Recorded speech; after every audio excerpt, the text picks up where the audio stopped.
Looks for a target inside 50. Phillips flew high! The high-flying speckies are one of the unique features of our game, and players love the feeling of launching to contest a mark.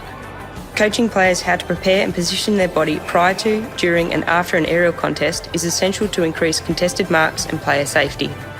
Today we're going to talk you through some key technique points, appropriate cues and some example drills for aerial contests. These points apply to players in all positions in any contested marking situation. Firstly, let's look at how to get over to the contest and the footwork and body position required to prepare for the contest. Cue players to swivel their head when approaching a contest to increase awareness of opponents, teammates and the ball. Encourage them to read the cues of the kicker and the play. When and where are they most likely to kick?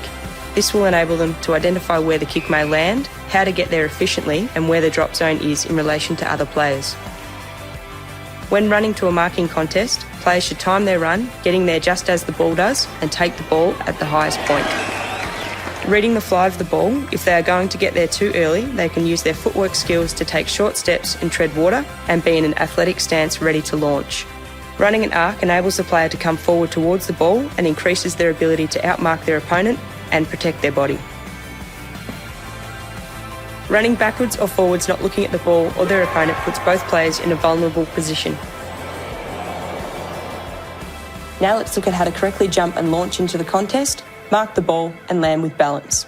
Come in and show me what it looks like to take a really good mark knowing that she's your opponent. Good. When launching for the mark, cue players to run and jump off one leg towards the ball, driving up with the leg closest to their opponent. This will increase jump height, ability to outmark and provide protection.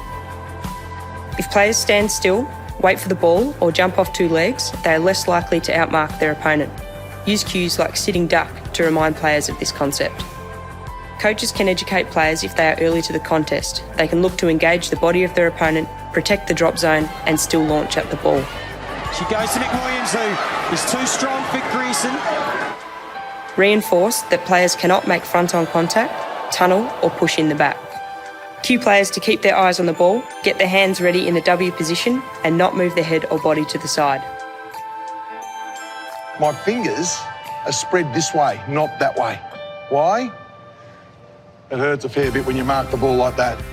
Once the mark is taken, the work is not over. Players should aim to land in an athletic stance with their hips and knees bent.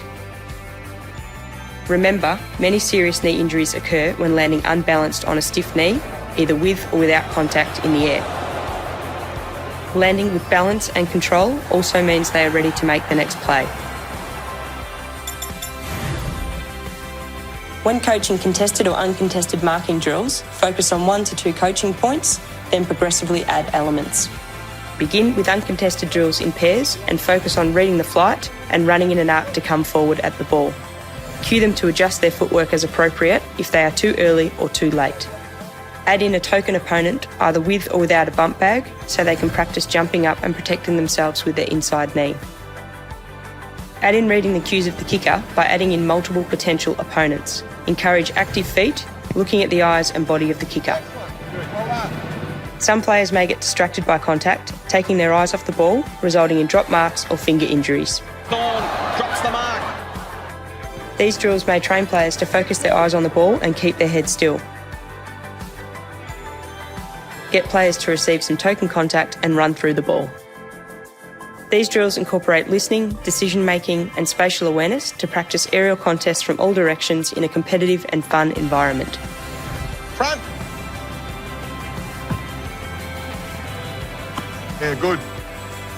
Small-sided games are a great next step and a way for players to transfer and combine skills. During small-sided games, continue to provide feedback on technique and encourage safe behaviours.